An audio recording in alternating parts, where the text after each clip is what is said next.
তোমরা আর যাই করো, বাসা পাল্টাতে যাবে না বারবার। এই যে বাসা পাল্টানোর যে হ্যাসেল, এটা আসলে ভীষণ প্যারাদায়ক। তো প্যারাটা তো নিয়েই ফেলেছি, এখন সেটাকে সামাল দিতে হবে। তো চলে গিয়েছিলাম ডাক বাংলা কিছু টুকিটাকি জিনিস কেনার জন্য। হ্যালো এভরিওয়ান, কী অবস্থা সবার? চলে এসেছি ছোট্ট একটা ব্লগ নিয়ে, তো সবাই দেখতে থাকো। প্রথমেই চলে গিয়েছিলাম বস্তার দোকানে, কারণ বস্তা ভেরি ইম্পর্ট্যান্ট জিনিসপত্র নেওয়ার জন্য। তো ভালো মতো বস্তাগুলো দেখে আমরা 10 পিস বস্তা নিলাম, আর বাসায় কিছু ছিল।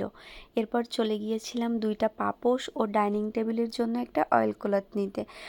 ডাইনিং টেবিলে আমার অয়েল ক্লথটা আমার কেনা হয়নি, জাস্ট ডাইনিং টেবিলটা ইউজ করতেছিলাম, এজন্য নেওয়া। এরপর চলে গিয়েছিলাম পর্দার দোকানে। অনেকগুলো পর্দার ভ্যারাইটি দেখেছিলাম, অনেকগুলো দোকান ঘুরলাম। তো তার থেকে সিলেক্ট করেছিলাম, আমাদের টোটাল 9টা পর্দা দরকার ছিল। অনেক সুন্দর সুন্দর পর্দা ছিল। তো তার থেকে আমরা 9 পিস পর্দা নিয়েছিলাম। অ্যাকচুয়ালি আমার কালারফুল জিনিসগুলো অনেক পছন্দ। আমি ড্রেস আপের দিক থেকেও আমি সবসময় কালারফুল পরি, অ্যান্ড আমার সব কিছু কালারফুল হবে, আমি সেটাই চাই। তো সে মাফিকই আমি পর্দাগুলো কিনে নিয়েছিলাম।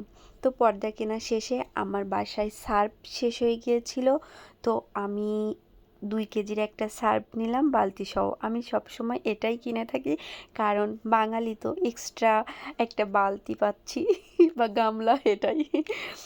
এরপর চলে গিয়েছিলাম কিছু কসমেটিক্স কেনার জন্য।